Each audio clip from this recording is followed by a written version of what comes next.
es, digamos, a nivel teológico, doctrinal, es lo más alto.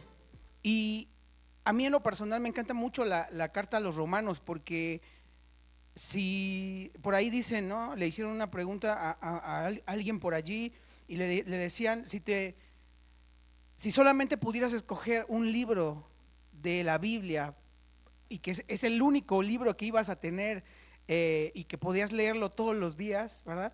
¿Cuál escogerías, no? Y decía esta persona, pues yo el libro de Romanos. Y yo dije, no, yo también. ¿Por qué? Porque es una carta que habla, digamos, de todo en general. Habla absolutamente de todo. Entonces, mientras que toda la escritura es inspirada por Dios y por esa razón es útil, hay algunas partes de la Biblia que contienen más verdades doctrinales que otras. Si tú y yo vamos a estudiar, por ejemplo, el libro de Números, ¿alguien lo ha leído? ¿Sí? Y ahí, ¿cómo ven la doctrina? Está bien difícil. Les estaba comentando, ¿no? Ya lo dieron en devocional, ¿verdad? Ya se dio en devocional. Y cada vez que te acercabas a un capítulo, ¿cuál era el problema? Puros nombres, o sea, ¿cuál es la aplicación? ¿No? Sin embargo, la carta a los romanos es una carta 100% doctrinal. Y te quiero contar algo. ¿Alguien de aquí conoce o ha escuchado hablar de San Agustín? ¿Sí o no? ¿Sí? San Agustín de Hipona, ¿alguien por allí? Más o menos. Bueno, pues este personaje se convirtió, él era un monje católico y él se convirtió precisamente con la lectura de Romanos. Entonces, quiero decirte o quiero ponerte estos ejemplos para que estés a la expectativa de lo que es Romanos, ¿sale? ¿Quién más? ¿Ubican a Martín Lutero? A ese ya lo ubican un poquito más, ¿verdad? Bueno, pues precisamente lo mismo. De hecho, él inició la reforma porque leyó Romanos 1:17, que dice, mas el justo por la fe vivirá. Que eso está en Habacuc, ¿verdad? Lo vamos a ver al ratito. Pero es impresionante que todo el movimiento de la reforma comenzó porque alguien empezó a estudiar Romanos. ¿Ya te diste cuenta lo importante que es esta carta? Así que no te me vayas a quedar dormido, por favor. Yo sé que luego tengo el don de dormir a la gente, pero hoy quiero que estés muy despierto. También hay otros personajes acerca, por ejemplo, hay un teólogo muy famoso que se llamó John Wesley y él precisamente, fíjense, es el fundador del metodismo y él se convirtió cuando estaba, fíjense, escuchando un comentario de Romanos de Martín Lutero. O sea, ni siquiera estaba leyendo la Biblia como tal, sino que él estaba escuchando el comentario de Martín Lutero acerca de Romanos. Y esto me encanta porque esto quiere decir que el Evangelio es poderoso. Y ahorita lo vamos a leer, de hecho. Así que si hay un libro que todo cristiano debería comprender, es precisamente esta carta. Amén. Así que vamos a, a ir leyendo. Y bueno, te quiero decir algo. Del capítulo 1, vamos a dividir esta carta en dos partes generales, ¿no? La carta se va dividiendo poco a poco, pero dos partes generales. Del capítulo 1 al capítulo 11, Pablo se dedica a explicar qué es el Evangelio. Entonces, ¿por qué la urgencia de que tú y yo sepamos qué es el Evangelio? Porque yo he escuchado que de repente alguien por ahí, dentro de la iglesia, o sea, no voy a decir nombres, pero dentro de la iglesia, que de repente le preguntan, bueno, ¿qué es justificación? No, ¿quién sabe? Bueno, define qué es fe. No, pues tampoco. No sé, escuché la otra vez que alguien estaba intentando explicar qué es la fe y no lo tienen claro. ¿Esto qué quiere decir? Bueno, que nos hace falta, ¿verdad? Estudiar y adentrarnos más a esta carta. Así que del capítulo 1 al capítulo 11, Pablo se dedica a explicar qué es el Evangelio y en qué consiste el Evangelio. Y esto es impresionante porque tal vez tú has creído, ¿verdad? En el Señor Jesucristo, pero tal vez no. Tal vez estás dentro de la iglesia siendo solamente un congregante más. Ahora, debemos de entender esto, dentro de la iglesia, ¿verdad? Gente que se congrega e incluso liderazgo, o sea, no estoy hablando del último, ¿no? No, no, no, incluso iglesias que con pastores, etcétera, que van a llegar un día delante del Señor y el Señor Jesús les va a decir, no te conozco, no te conozco. Entonces esto es muy fuerte, porque en teoría digamos, lo que nosotros pensamos es que si yo me congrego fielmente, si yo vengo, si yo estoy atento a la prédica, si yo diezmo, ofrendo, etcétera, etcétera, si yo sirvo en un área, pues ya como que lo tengo ganado, ¿no? Pero no es así.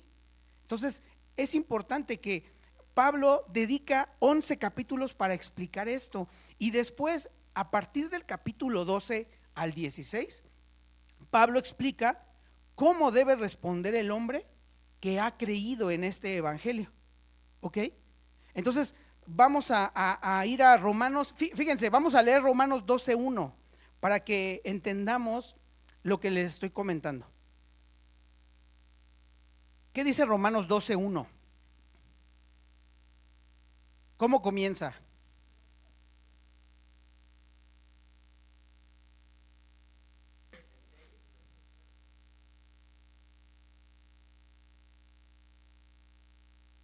Ok, Pablo dice, así que, ya, o sea, ya que había explicado qué es el evangelio, ya que había pasado del capítulo 1 al capítulo 11 explicando perfectamente cuál fue la obra de nuestro Señor Jesucristo.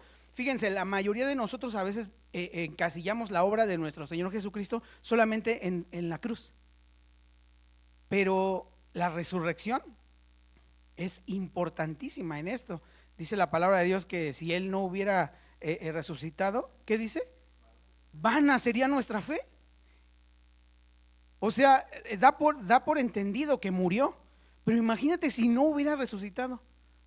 Tú y yo, o sea, no tendría sentido estar en este lugar. Entonces, mira lo que dice, después de que explica magistralmente qué es el evangelio, dice, así que hermanos, os ruego por las misericordias de Dios. ¿Cuáles son las misericordias de Dios? Pues precisamente todo lo que hizo Dios por el ser humano y que está explicado en el evangelio del capítulo 1 al 11. Dice que presentéis vuestros cuerpos en sacrificio vivo. ¿Saben? Para llegar a este punto, tú y yo debemos de entender qué es el evangelio, porque por eso siempre nos cuesta trabajo dejar algunas cosas, presentarnos en sacrificio vivo. O sea, ¿qué sacrificio? Algo que te cuesta, etcétera. Pero entonces, ¿cómo puedes llegar tú a este punto si no entiendes qué es el evangelio? O sea, lo que está diciendo Pablo o lo que está de alguna manera respondiendo o explicando es que el creyente, el verdadero cristiano, va a comportarse de esta manera, se va a presentar. ¿Por qué? Porque le dice, os ruego por las misericordias de Dios, porque tú y yo estamos conscientes y estamos de alguna manera todo el tiempo, sí, conscientes de la obra que Él hizo en nosotros. Así que mira lo que dice después, santo, agradable a Dios, que es vuestro culto racional. Y culto tiene que ver con adoración y racional tiene que ver con inteligencia. Entonces, ¿cómo llegamos al punto en que tú y yo podamos ser adoradores, pero con una información correcta? Necesito forzosamente conocer primero el evangelio. ¿Ya te diste cuenta? Por eso hay muchas cosas que nos cuestan trabajo hacer o no hacer. Por eso nos cuestan muchas cosas dejar. Incluso nuestro cristianismo lo vivimos de una manera, ¿cómo llamarla? Como muy light, exacto. Y es que te iba a decir lo contrario a ortodoxo. ¿Me explico? Exacto. Lo vivimos muy light, lo vivimos como dependiendo de lo que yo he creído, he conocido, he pensado, y al final eso no es el evangelio. Estamos viviendo una mentira, ¿ok? Así que Romanos 12 ya comienza a pedirte, ¿no? A decirte, oye, hermano, te ruego por las misericordias, o sea, por lo que Dios hizo por ti, que presentes tu cuerpo así, así, así, así. O sea, que adores a Dios de la forma correcta. Y mira lo que dice el verso 2: no os conforméis a este siglo, sino transformaos por medio de la renovación de vuestro entendimiento. ¿Para qué? Para que comprobéis cuál es la buena voluntad de Dios, agradable y perfecta.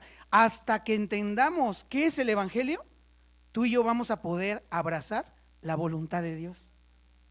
¿Ya te diste cuenta por qué es tan importante? Ok, ahora sí, vámonos al capítulo 1, ¿sale? Y precisamente aquí es cuando cobra sentido el Evangelio, cuando el Evangelio de alguna manera brilla con más fuerza. Y aquí vamos a encontrar varias doctrinas. Una de ellas se le conoce como amartiología. ¿Y eso qué es? ¿No? ¿Eso con qué se come? Bueno, pues eso es la doctrina del pecado. Qué importante es entender qué es el pecado. Porque a veces definimos pecado, es lo que no le agrada a Dios, pero no conocemos las consecuencias del pecado. De hecho, esto de la doctrina del pecado lo estamos viendo ahorita en el discipulado para los que se van a bautizar. Es bien importante entenderlo. También está la doctrina de la salvación. También vamos a encontrar la doctrina de la justificación. Para los que anotan, ¿verdad? Se los voy a volver a decir: doctrina del pecado, doctrina de la salvación, doctrina de la justificación, doctrina de la santificación, más lento, doctrina de la fe.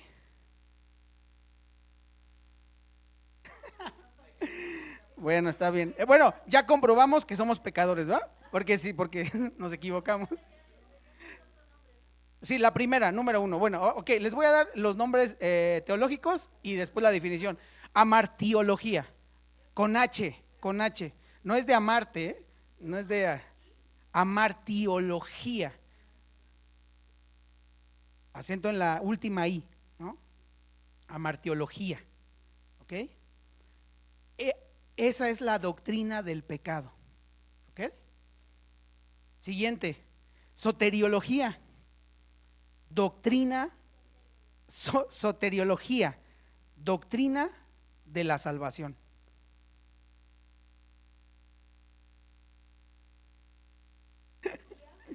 Vamos a orar por sanidad de oídos porque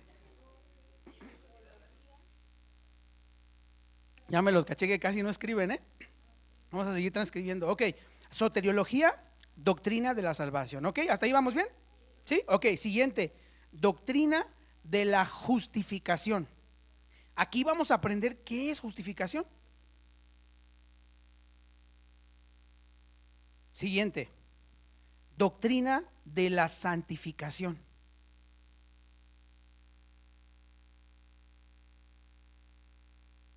Doctrina de la fe. Vamos a ver qué es fe, quién es el que da fe, ¿ok?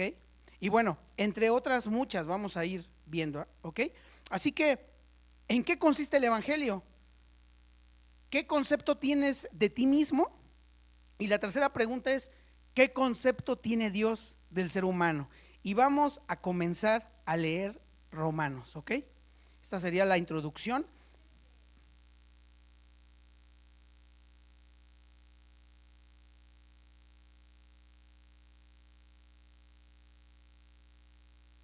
Así es. Y del 12 al 16, él de alguna manera nos define cómo tú y yo nos debemos comportar, ¿verdad? A la altura de este evangelio. ¿Ok? Perfecto. Bueno, pues vamos a arrancar. ¿Quién escribió Romanos? ¿Y quién fue Pablo? Sí, persiguió a la iglesia. Es importante entender quién escribió esto, ¿sale? Y mira, vamos, anótalo, te lo voy a decir. En Hechos 9, del 1 al 8, se narra este encuentro que Pablo tiene con Jesucristo. Y dice que Saulo, fíjense lo que dice: respirando aún amenazas y muerte contra los discípulos del Señor, vino al sumo sacerdote y le pidió cartas para la sinagoga de Damasco, a fin de que si hallase algunos hombres o mujeres de este camino, por eso a los cristianos les decían los del camino, ¿sale? Fíjense, los trajese presos a Jerusalén. Y Pablo, ¿qué hacía con estos hombres y mujeres que estaban profesando el cristianismo? Los mataba.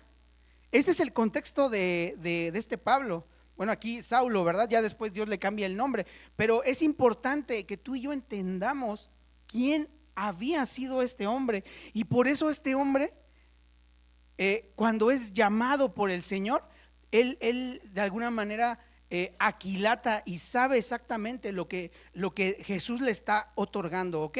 Así que vamos a leer Romanos 1.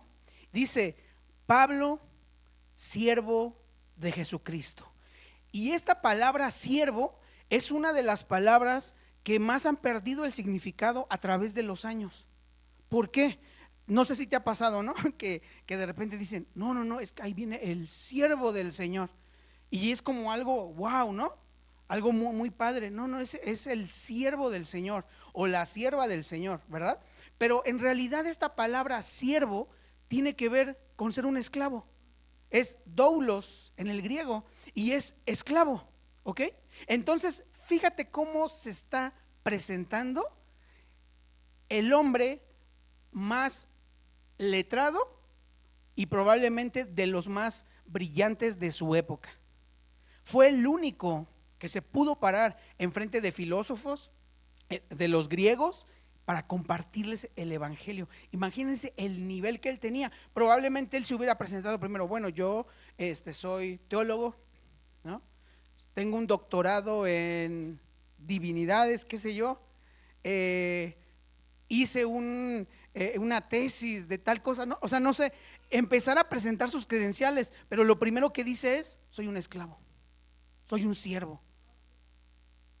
Exacto, aparte él era romano, judío, hablaba 7 idiomas, o sea, el tipo tenía de qué dárselas, ¿no? A veces nosotros con la secundaria trunca ahí nos creemos un montón, ¿no? O sea, esa es la verdad. Y este hombre se presenta y dice: soy Pablo, pero soy siervo de Jesucristo, soy un esclavo de Jesucristo. Y ahí quiero empezar con la primera aplicación. Yo no sé hasta dónde vamos a llegar, ya no sé ni a qué hora, bueno, ya casi se acaba. Pero sabes, aquí quiero empezar con la aplicación. ¿Cómo nos vemos nosotros? ¿Qué eres? El Hijo de Dios, ¿no? ¿Cómo a veces cuando nos piden, oye, ¿me puedes ayudar? ¿A mí?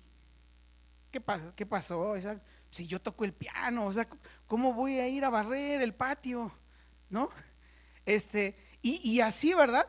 Nuestra percepción es completamente distinta a la de un hombre que entendió quién era Jesucristo y cuál era el evangelio y qué es el evangelio, ¿sale? Y entonces después dice: llamado a ser apóstol, apartado para el evangelio de Dios. Pablo no tenía otra cosa más que hacer que estar predicando el evangelio de Dios. Para él no había ninguna cosa más importante que el evangelio. Y sabes, a veces la iglesia ya no se apasiona tanto por el evangelio. La mayoría de congregaciones y más de las neopentecostales, lo único que están haciendo es ver, es que vimos ángeles, es que vimos que cayó oro, polvo de oro, es que mira cómo se cae la gente, ¿me explico? Y al evangelio lo han hecho a un lado. Pero sabes, si alguien tenía que jactarse de algo o de que Dios lo usaba de una manera sobrenatural, era precisamente este hombre. Y jamás lo decía, jamás está. De hecho, no recuerdo si es en Corintios, en la primera carta o en la segunda, donde él tiene que defender su apostolado porque no le queda de otra, porque había gente que estaba engañando a los demás, diciéndoles, miren, ¿qué creen? Ayer yo vi un ángel y me dijo esto y esto, y entonces venía otro con una revelación mayor, y etcétera, etcétera, ¿verdad? Y la gente se quedaba así sorprendida, wow. Y entonces él dice: o sea, yo no pretendo enseñarles esto, yo solamente quiero enseñarles a Jesucristo resucitado, crucificado, exactamente, ¿no? Y bueno, allí de repente él dice, ¿no? Bueno, había un hombre, ¿verdad? No sé si en el espíritu, o sea, cuenta la historia para defender su apostolado, pero al final él no estaba, para él eso no era tan importante como el evangelio de Dios. Verso 2 dice que él, o sea, ¿quién? Dios, ¿verdad? Por el evangelio es de Dios, que él había prometido, ¿qué dice? Antes por sus profetas en las santas escrituras. ¿Desde dónde está el evangelio? A ver, ¿cómo? Sí, desde antes, pero ¿desde dónde? Desde Génesis. Ahorita les hago estas preguntas porque precisamente estamos en los devocionales de Génesis, ¿verdad? El inicio de todas las cosas. Y precisamente, anótele ahí, Génesis 3:15 es el protoevangelio, ¿vale? Entonces, cuando Pablo dice, el que había prometido antes por sus profetas en las santas escrituras, él precisamente estaba pensando en Génesis 3:15. ¿Alguien sabe qué dice Génesis 3:15?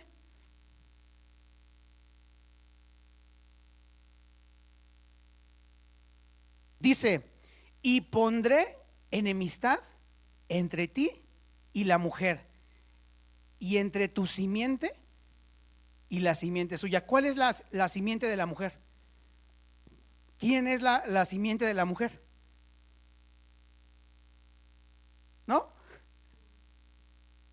No, bueno, pero del que está hablando ahí, ¿quién es de alguna manera?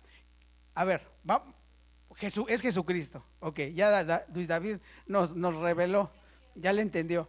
Pero fíjense, cuando Dios usa en este caso a María, ¿verdad? Para que pudiera concebir, la simiente, cuando hablamos de simiente, siempre tiene que ver con el hombre. ¿Vale? De ahí viene la palabra semen, semilla. ¿Quién es el que engendra? El hombre. Pero aquí dice que es la simiente de la mujer. ¿Sale? Por eso se está refiriendo precisamente a nuestro Señor Jesucristo. Él solamente, digamos, ocupó, ¿verdad? ¿Cómo se le conoce? El vientre, el útero, etcétera. Y fue concebido, pero no por decisión de un ser humano, sino por Dios. ¿Ok? Así, y fíjate lo que dice, esta te herirá en la cabeza. ¿Quién está? La simiente de la mujer. ¿Quién hirió en la cabeza a Satanás? Jesucristo. Dice, dice, y tú le herirás en el calcañar. ¿Ok? Entonces, eh, Pablo está recordando y está diciendo que este evangelio no se lo inventó él. ¿Vale? Él no dijo, bueno, no tengo nada mejor que hacer en este tiempo, me voy a inventar a ver ahí unas teorías. No, no, no, no. Esto viene desde la creación, desde el principio. Y sabes, amada iglesia, esto debemos de entenderlo muy bien, porque a veces pensamos que Dios, pues, de alguna manera, se le salieron las cosas de control en el Edén. Y entonces dijo, plan B, voy a enviar a mi Hijo Jesucristo. Cuando dice la palabra del Señor que el cordero que fue inmolado antes de la fundación del mundo. Eso es tremendo, ¿ok? Mira todo lo que se encierra en un pequeño versículo. Y mira, el verso 3 dice, acerca de su Hijo, nuestro Señor Jesucristo, que era del linaje de David, según la carne. Y cuando se refiere a según la carne, lo que está diciendo Pablo es según una naturaleza humana. Y esto también es bien importante que tú y yo lo entendamos. Así que esto no solamente es información, es que esto nos cambia la perspectiva de quién es Cristo. Porque Jesucristo es Dios, ¿sí o no? Ok. Pero también nos está diciendo aquí Pablo, y es contundente, que él fue 100% hombre, ¿no? Y casi Pablo es como si dijera, vayan al registro civil y chéquenlo, de qué lugar viene. Y él lo dice, ¿de dónde? De David, del linaje de David, según la carne, ¿ok? Dice que fue declarado hijo de Dios con poder. ¿Ya te diste cuenta? Esta digamos, doble naturaleza, pero esto es bien importante entenderlo. Jesús es Dios desde siempre, desde siempre. De hecho, Juan 1:1 dice: en el principio creó Dios, perdón, en el principio era el verbo, y el verbo era con Dios, y el verbo era Dios. Entonces Jesús era desde el principio con Dios, siempre fue, pero a esa naturaleza divina le fue incorporada una naturaleza humana, natural. ¿Por qué? Porque Dios no puede morir. Entonces la única forma en la que Dios puede morir es que haya tomado cuerpo de hombre, ¿ok? Y entonces dice que fue declarado hijo de Dios con poder, o en otra versión dice que fue declarado el poderoso Hijo de Dios, según el Espíritu de santidad, por la resurrección de entre los muertos. Verso 5: y por quien recibimos la gracia y el apostolado, ¿para qué? Para la obediencia a la fe en todas las naciones, por amor de su nombre, entre los cuales estáis también vosotros, llamados a ser, ¿de quién? El llamado a la esclavitud, ¿verdad? No solamente es para el apóstol Pablo, sino es para todos nosotros, para el ser humano. Es un llamado que él hace a ser de Jesucristo. Sí.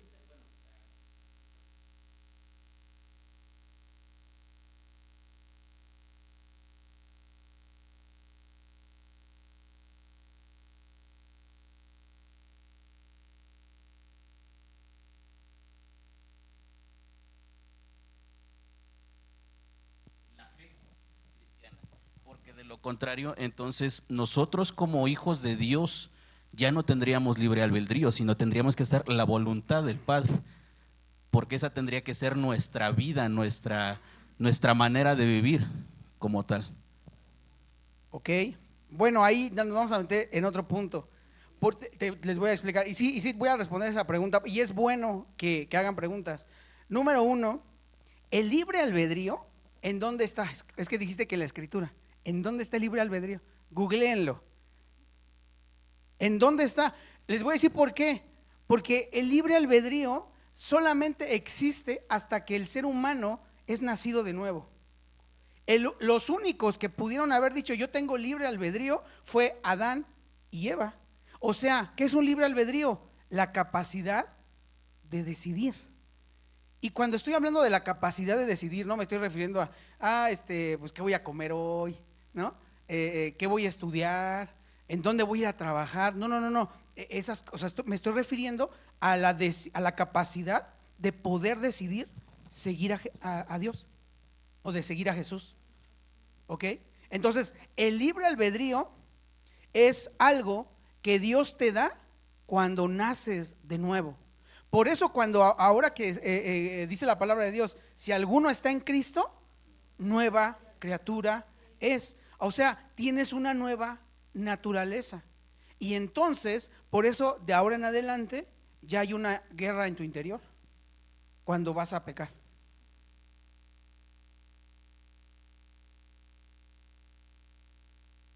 Sí, el regalo, digamos, de este libre albedrío, de tener libertad para decidir, es solamente para los vivos, no para los muertos.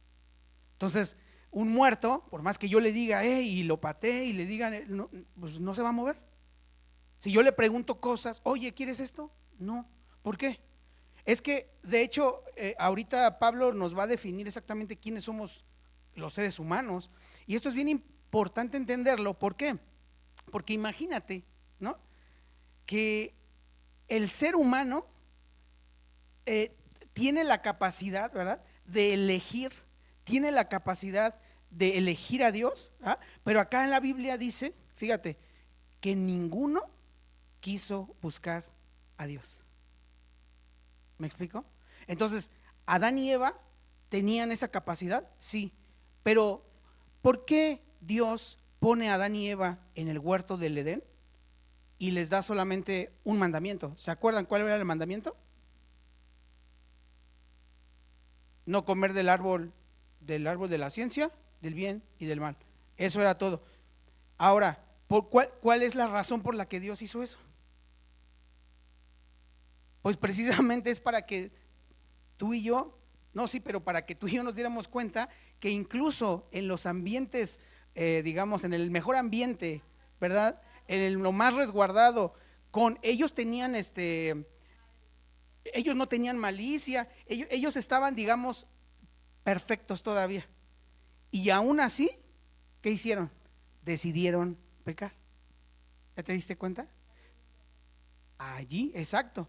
Pero después de eso, los únicos que pueden decir yo tengo la capacidad de decidir es aquel que viene en arrepentimiento y a Jesucristo, arrepentimiento y fe. Y vamos a ir adelante, ¿va? Dice el verso ¿dónde me?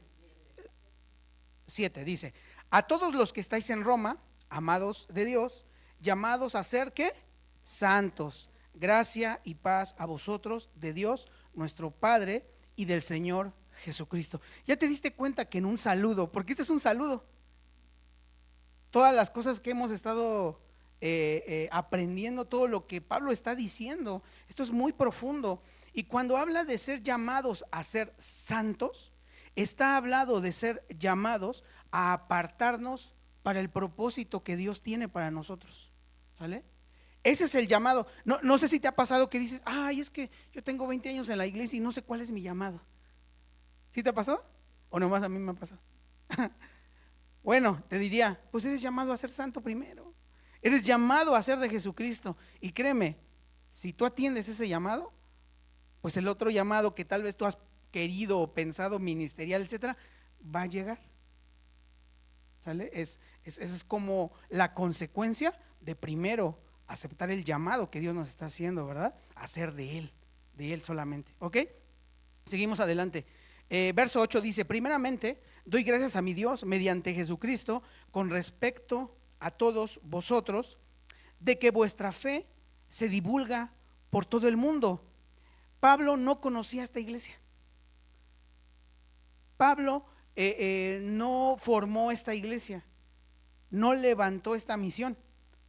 Él solamente escuchó, ¿verdad?, que alguien estaba predicando en aquel lugar, en Roma, y comenzó a formarse un grupo de personas y le llegó hasta a sus oídos, ¿ok?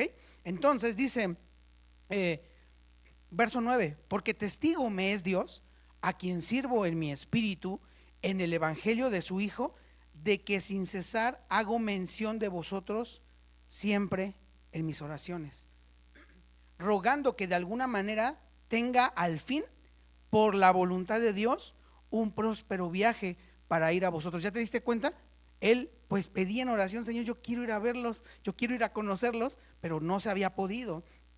Dice verso 11: porque deseo veros para comunicaros algún don espiritual, a fin de que seáis confirmados. Verso 12: esto es, para ser mutuamente confortados por la fe que es común a vosotros y a mí. Pero no quiero, hermanos, que ignoréis que muchas veces me he propuesto ir a vosotros, pero hasta ahora he sido estorbado, para tener también entre vosotros algún fruto como entre los demás gentiles. ¿A qué se refiere esto de algún fruto?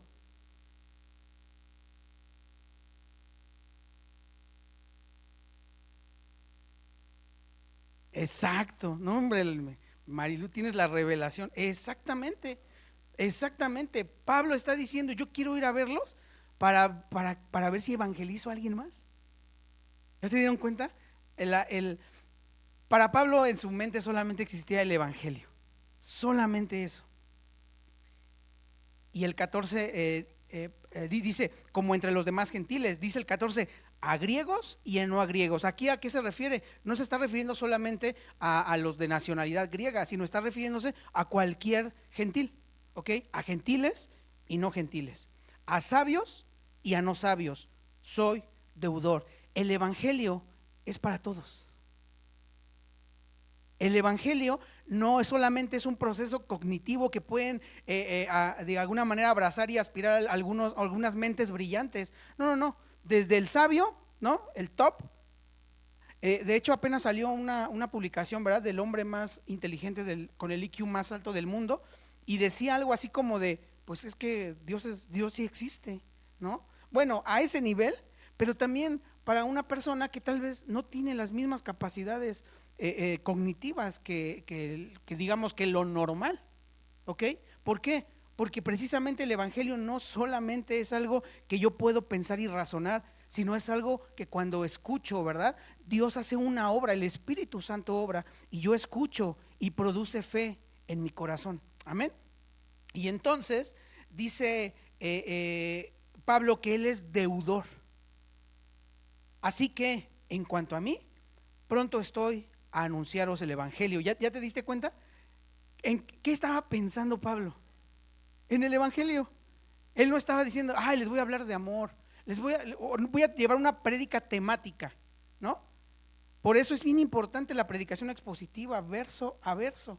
Pero a veces, hoy de qué voy a hablar, no sé, del odio, etcétera, etcétera. Pablo dice, yo voy a hablarles del Evangelio. No hay otra cosa más relevante que el Evangelio.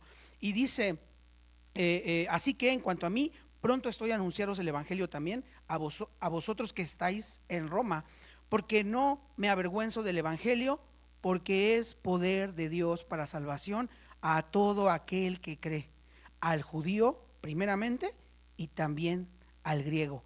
Esta definición del Evangelio, ¿qué nos está tratando de decir? ¿Qué es el Evangelio entonces? El Evangelio es poder de Dios, pero ¿para qué? Para salvación.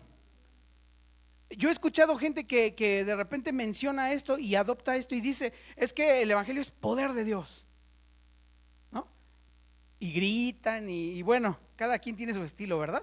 Pero a lo que voy es que la palabra de Dios dice que el Evangelio tiene poder de Dios, sí, pero para salvar. Por eso tú y yo estamos acá.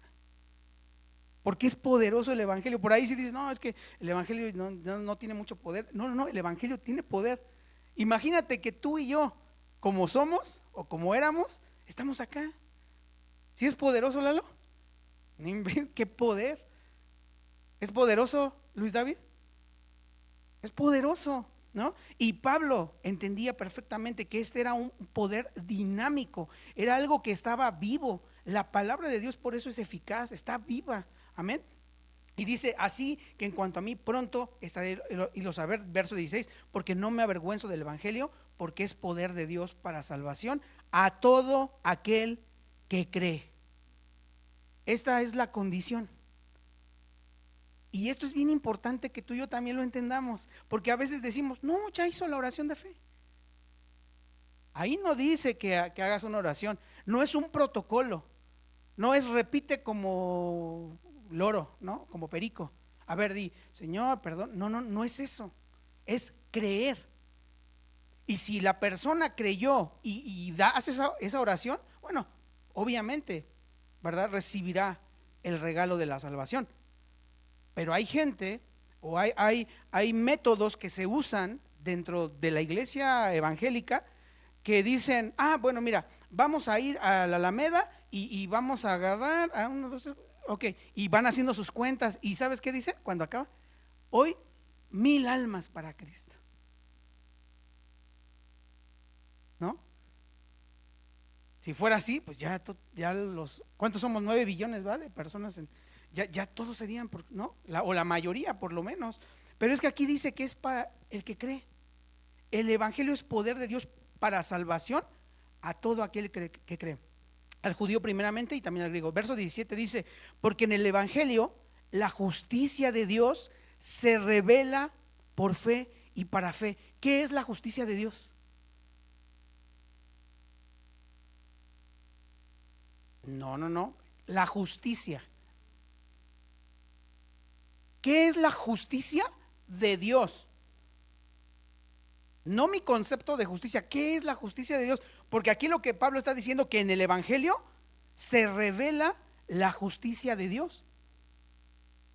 ¿Qué es revelar? Bueno, es lo del Apocalipsis, ¿verdad? Es quitar un velo que hay para que lo tú y yo lo podamos ver. Bueno, ¿qué es la justicia de Dios?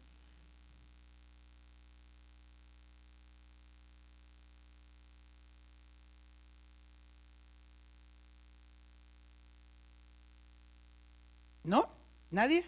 Acuérdense que estamos en un estudio, por eso hago preguntas, ¿no? Cuando estamos en la predicación, bueno, ahí no.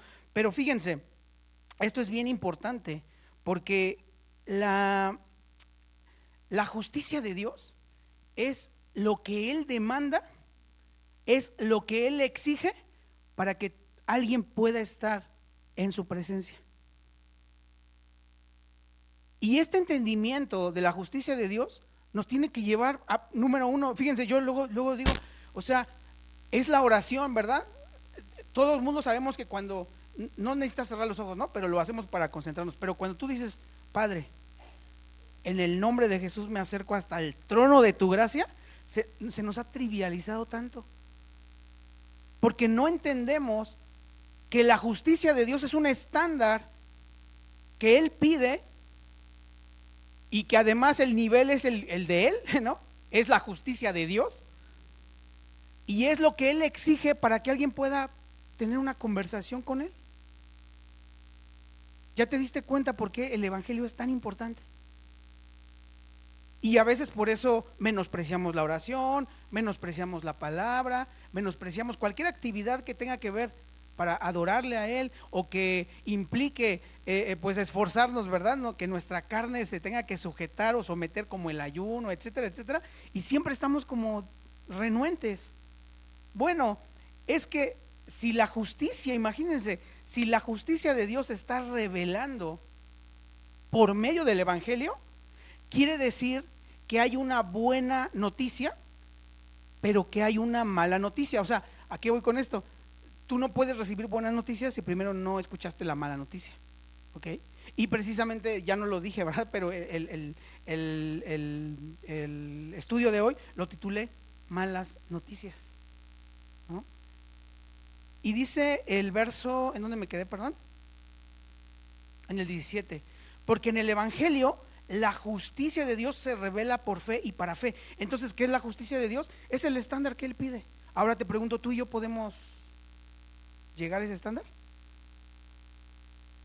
No, tú y yo. ¿Podemos? No, no podemos. Por eso el evangelio aquí es donde brilla.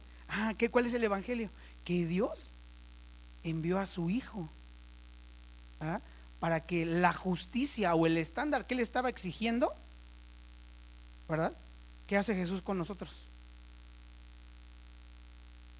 Nos da su justicia. En nuestra cuenta pone su justicia, ¿ok? Y eso tiene que ver con la doctrina de la justificación. Lo vamos a ir viendo más adelante.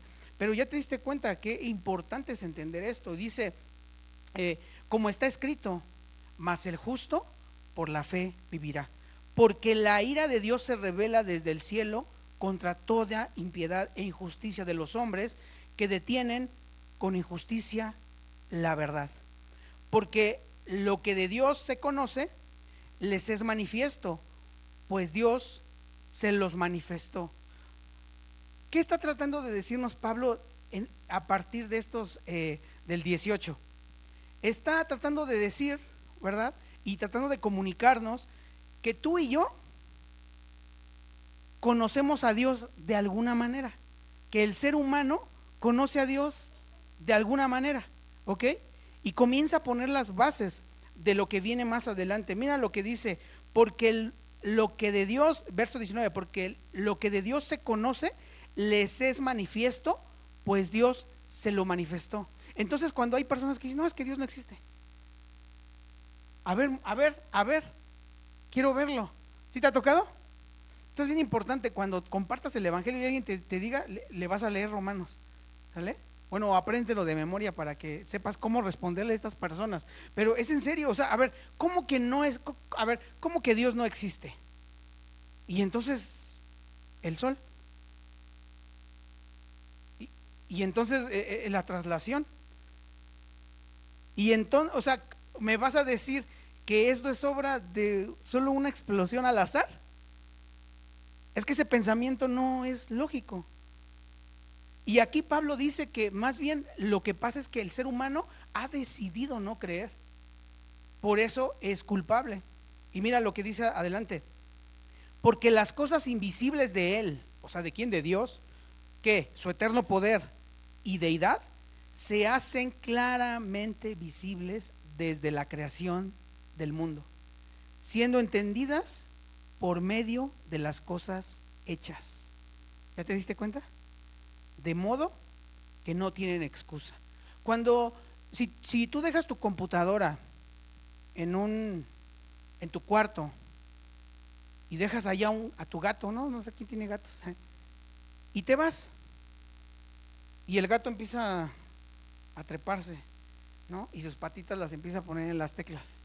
Pregunta: cuando regreses, ¿vas a encontrar un poema?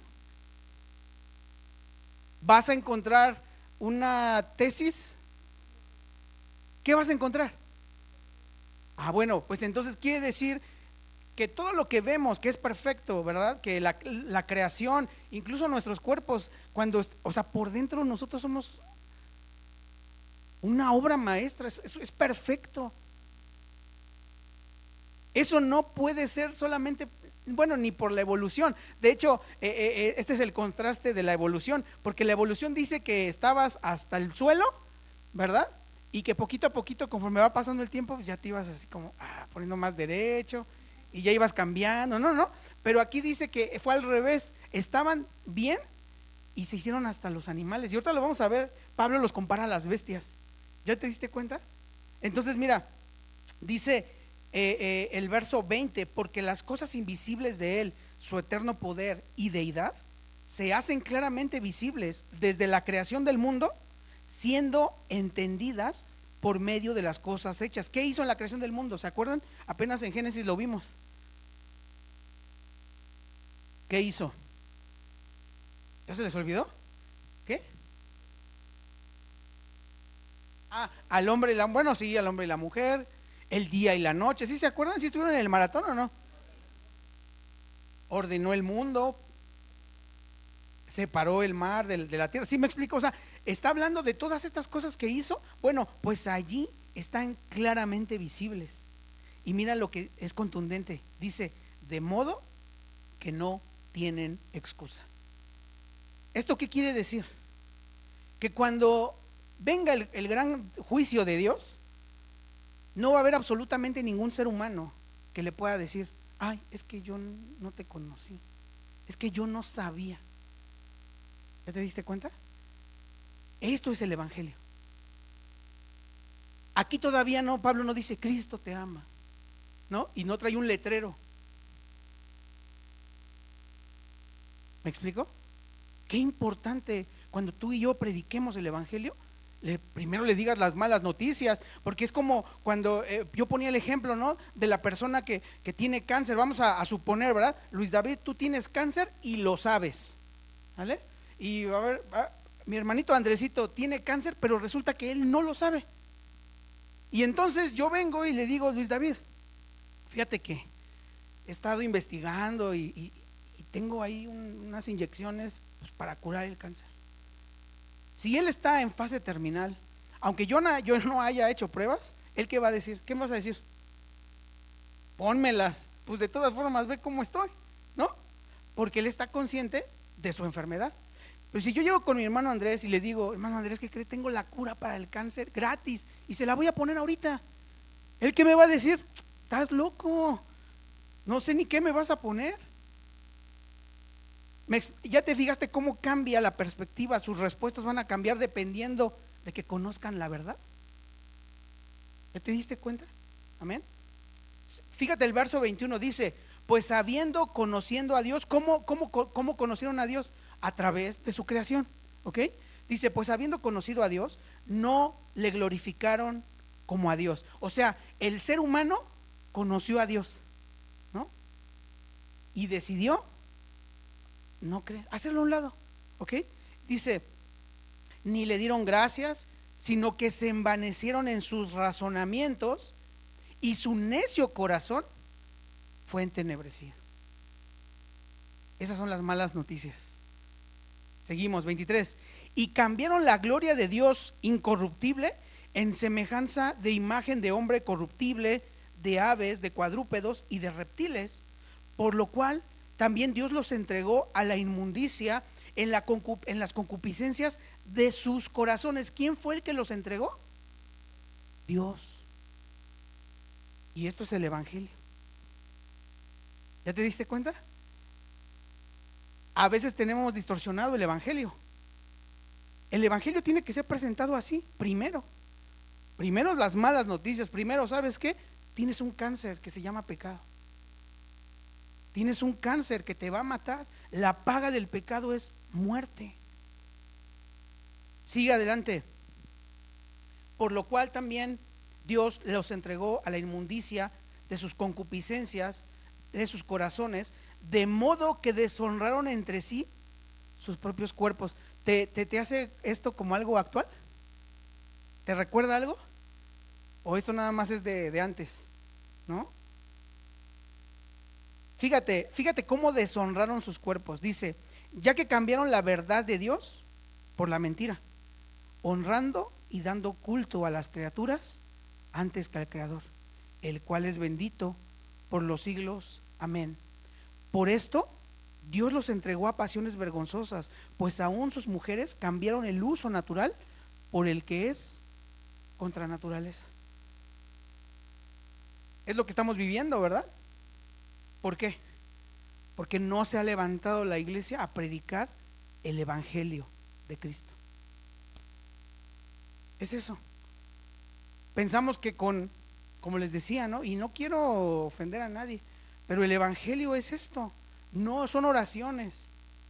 Repite, no es eso. La persona tiene que creer. Y de la misma manera que en el caso que ponía, ¿no? Luis David estaba consciente de su enfermedad y él dijo, yo la acepto. También hay personas que no están conscientes de su condición y por eso dicen, no necesito nada, gracias. Porque no hemos predicado el Evangelio. Y mira lo que dice, por esto Dios los entregó a pasiones vergonzosas, pues aún sus mujeres cambiaron el uso natural por el que es contra naturaleza, y de igual modo también los hombres, dejando el uso natural de la mujer, se encendieron en su lascivia unos con otros. O sea, está hablando de la homosexualidad, del lesbianismo y de toda la inmoralidad, ¿ok? Dice, y recibiendo en sí mismos la retribución debida a su extravío. Cometiendo, perdón, me salté un poquito, cometiendo hechos vergonzosos hombres con hombres, y recibieron en sí mismo la retribución debida a su extravío.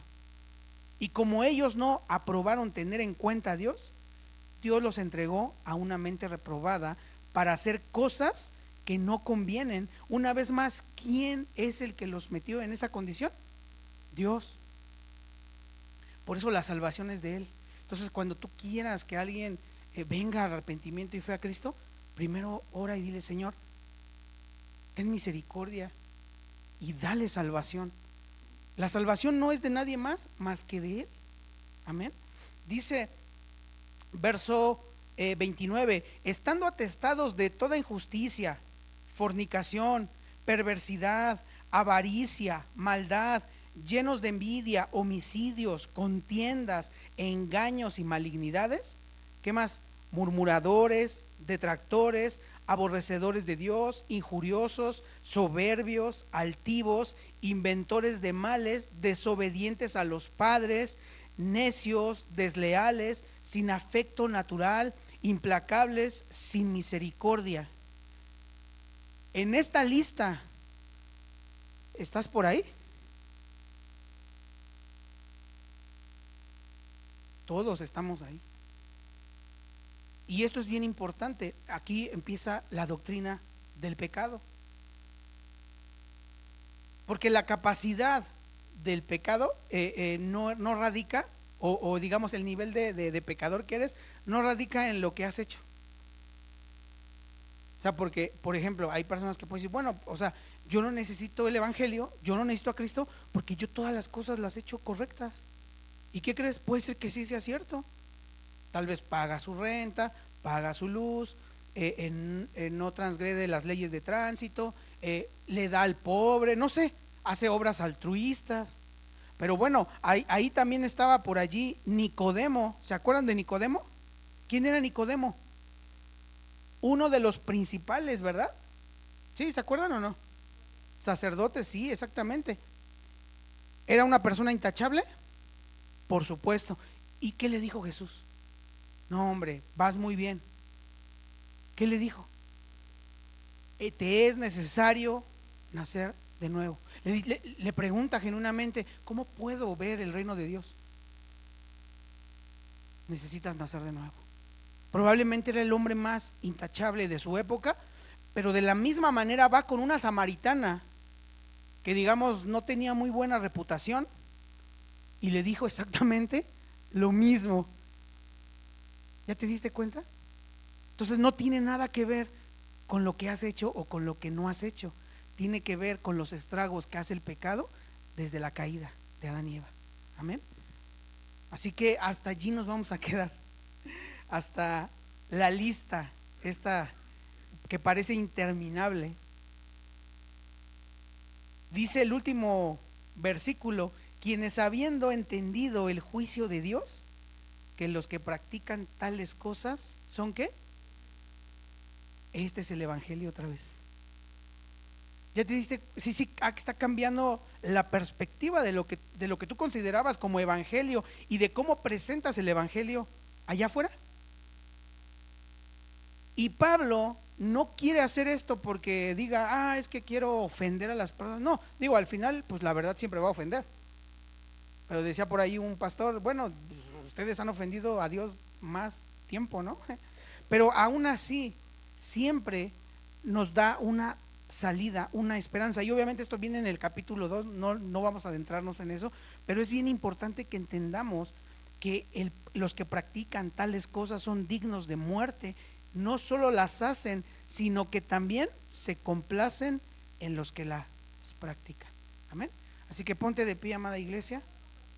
Sí.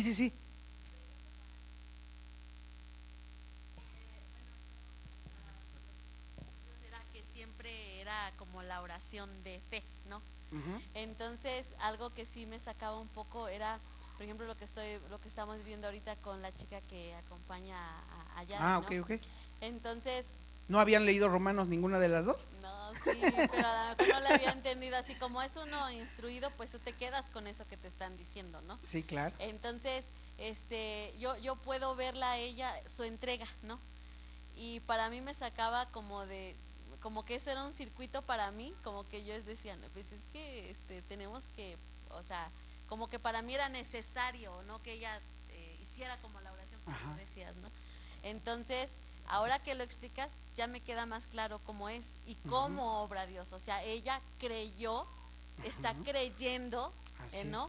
En el evangelio, y el evangelio está haciendo el efecto sin la necesidad de una oración, ¿no? Así es. Y sabes qué, obviamente conforme vayamos leyendo la carta, nos vamos a dar cuenta que la fe que ella tiene no es de ella. Dios le dio la capacidad de oír, que dice que la fe viene ¿por qué? El oír el evangelio, la palabra. ¿Ya te diste cuenta? Entonces cuando tú expones o sea, tú no necesitas convencer a la gente. Mira, Dios no es, ¿cómo llamarlo? Exacto.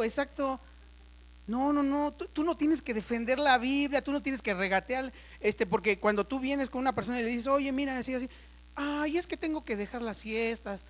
No, a ver, espérate.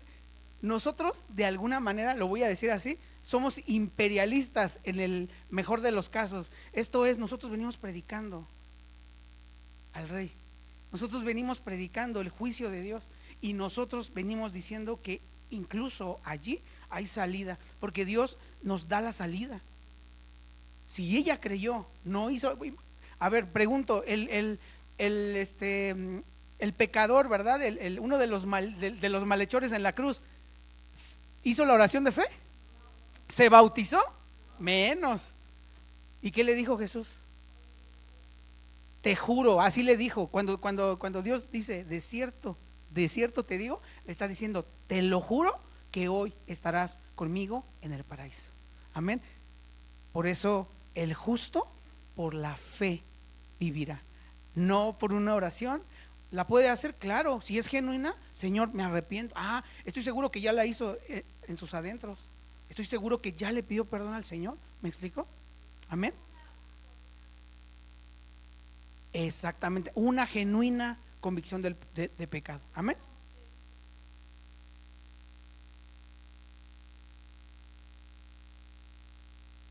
Claro. La emoción, exactamente. Exactamente. Entonces, ¿quedó claro el Evangelio? Vamos en el primer capítulo, así que no te desanimes y invita a alguien más, no solo al pozole, invítalo al jueves. Amén. Así que ponte de pie, amada iglesia, vamos a orar.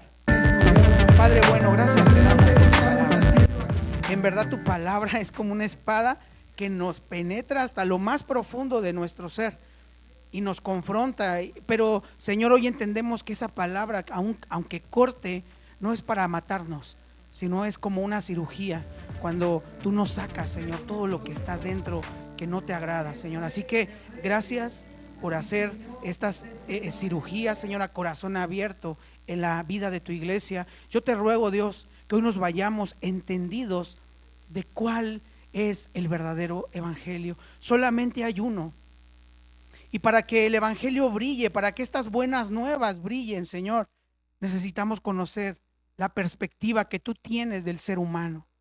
Así que gracias, Dios, síguenos ayudando para crecer en gracia, en sabiduría, en conocimiento para contigo, pero también para con los hombres. Y ayúdanos, Señor, a predicar con denuedo allá afuera tu palabra. Y no solamente allá afuera, Señor, sino en nuestras propias familias, porque a veces, Señor, incluso dentro de nuestra familia hay hijos, padres, madres, hermanos que aún no han venido a ti en arrepentimiento y fe, Señor. Así que yo te ruego hoy que dé salvación a tu iglesia. Sálvanos, Señor, convicciónanos del pecado, de justicia y de juicio. Sigue obrando en nuestras vidas de tal manera que cada día podamos ser más y más como Jesucristo. Ahora que vamos a retirarnos, Señor, llévanos con bien. Sé tú con nosotros, Dios. Que tu presencia vaya con nosotros. Permítenos ser verdaderos siervos tuyos. Ayúdanos, Dios.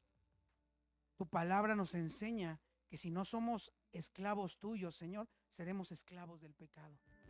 No hay tierra vacante, no hay un intermedio, Señor, no hay un gris. O somos esclavos del pecado y de nuestras concupiscencias, o somos tus esclavos, Señor, tus siervos.